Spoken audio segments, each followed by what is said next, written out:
So hello everyone, welcome to the daily answer writing program. So the first question it was explain the Ruth Benedict's pattern of culture. तो Ruth Benedict के जो pattern of culture, जो इनका concept था pattern of culture, तो इसको आपने बताना था कि ये क्या चीज़ है. ठीक है. सो क्योंकि ये 15 मार्क्स का क्वेश्चन है, तो क्वेश्चन स्टार्ट करने से पहले ना सिर्फ आपको क्वेश्चन के कंटेंट के बारे में ब्रेनस्टॉर्म करना चाहिए, प्लस कंटेंट प्लस आपको स्ट्रक्चर को भी ब्रेनस्टॉर्म करना चाहिए. ओके. सो मान लीजिए कि ये जो क्वेश्चन है ये 10 मार्क्स के क्वेश्चन में भी आ सकता है. That right a short note on the patterns of culture. Okay. तो इस तरह से ये 10 मार्क्स का भी क्वेश्चन आ सकता है. क्योंकि ये 15 मार्क्स का क्वेश्चन है, तो इसका स्ट्रक्चर क्या होना चाहिए. तो सबसे पहले आप बहुत बेसिक से स्टार्ट करोगे कि आपके पास जो रूथ बेनेडिक्ट है उन्होंने काम कहाँ पे किया था. ठीक है. फर्स्टली उनका काम कहाँ पे हुआ था. Then secondly you will introduce कि आप क्रक्स बताओगे कि मैं क्या लिखने वाला हूँ इस पर्टिकुलर आंसर में, कि बेसिक पैटर्न्स ऑफ कल्चर क्या होता है. तो इस चीज़ का क्रक्स आप लिखोगे.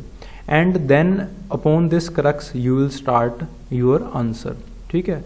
तो बेसिकली ये एक लॉजिकल कंटिन्यूटी बनाएगा आपके आंसर में. हमने कल भी बात की थी कि जो 15 नंबर का क्वेश्चन होता है या फिर जो 20 मार्क्स के क्वेश्चन होते हैं, उसमें लॉजिकल कंटिन्यूटी सबसे इंपॉर्टेंट चीज़ होती है अलॉन्ग विद द कंटेंट.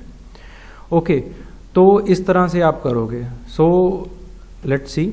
तो रूथ बेनेडिक्ट ने जो अपना फील्ड वर्क था जूनी इंडियंस में, कनाडा में, क्वाकितुल इंडियंस में, दोबूज में, इंडोनेशिया में, यहाँ पे किया. सो कहाँ पे काम किया, यहाँ पे आपने फील्ड वर्क लिख दिया, प्लस फील्ड वर्क के साथ साथ आप उनके जो काम के क्या क्या काम किया था उन्होंने, क्या क्या उन्होंने डॉक्यूमेंट्स लिखे, कौन कौन से पेपर लिखे, वो यहाँ पे लिख सकते हो.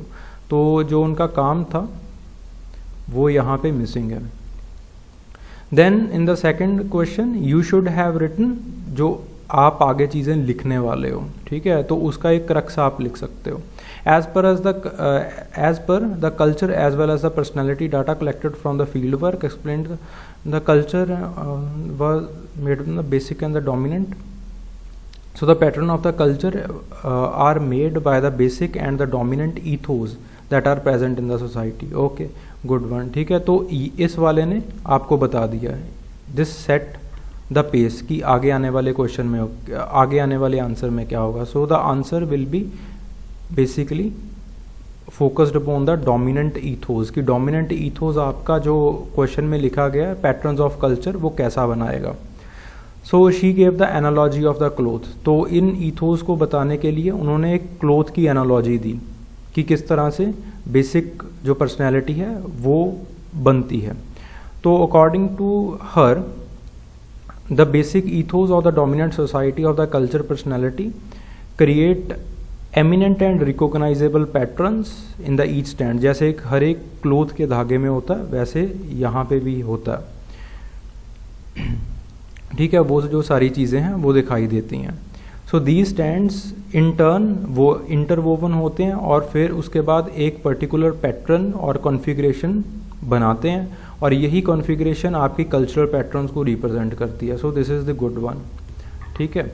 तो आपके कल्चरल पैटर्न्स आपको यहाँ पे पता चल गए. नाउ उन्होंने कल्चरल पैटर्न्स को किस तरह से एग्जाम्पलीफाई किया था, कैसे एलस्ट्रेशंस दिए थे. ठीक है. जितने भी आपके पास चाहे कल्चरल पर्सनैलिटी स्कूल है, चाहे उसके बाद सिम्बॉलिज्म है, चाहे कॉग्निटिव एंथ्रोपोलॉजिकल स्कूल है, चाहे मॉडर्न पोस्ट मॉडर्निज्म है, तो उन्होंने जो भी अपनी थ्योरीज दी हैं या फिर जो भी अपने मेथड्स दिए हैं, उन मेथड्स को एग्जाम्पलीफाई करने के लिए, इलस्ट्रेट करने के लिए उन्होंने काम किया है कहीं ना कहीं पे. ओके. तो इसके बाद ये इलस्ट्रेशन का भाग वो शुरू हो जाता है, इलस्ट्रेशन का पार्ट शुरू हो जाता है. सो डोबू और जूनी का इन्होंने इलस्ट्रेशन दे दिया. ठीक है. तो सबसे पहले आपके पास डोबूज में क्या क्या उनको मिला. फूड एंजाइटी बहुत है, लैक ऑफ वार्मथ है, शॉर्टेज ऑफ फूड है, सॉसरी है, मैजिक बहुत ज़्यादा यूज़ होता है वहाँ पे.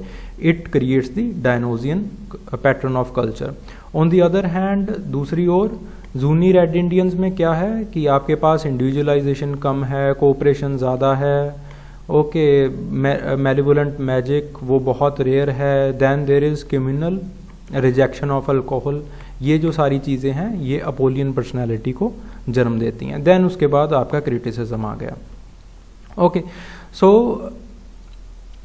पोस्ट मॉडर्निस्ट उन्होंने क्रिटिसाइज किया that it is over generalised, analogy of cloth it is nowhere empirically कहीं पे भी सपोर्टेड नहीं है। कॉग्निटिव एंथ्रोपोलॉजिस्ट ने जो इन्होंने डाटा कलेक्ट किया था उसके ऊपर सवाल उठाए हैं। Okay, so then the data जो इनकी ये नेशनल स्टडीज़ में यूज़ हुआ है, national studies post world war 2 and during world war 2, ठीक है, जापानीज़ में किया है जो नेशनल स्टडीज़ की गई हैं। आजकल ये अप्लाइड एंथ्रोपोलॉजी में यूज़ हो रहा है, प्लस ये आईआर में भी यूज़ हो रहा है।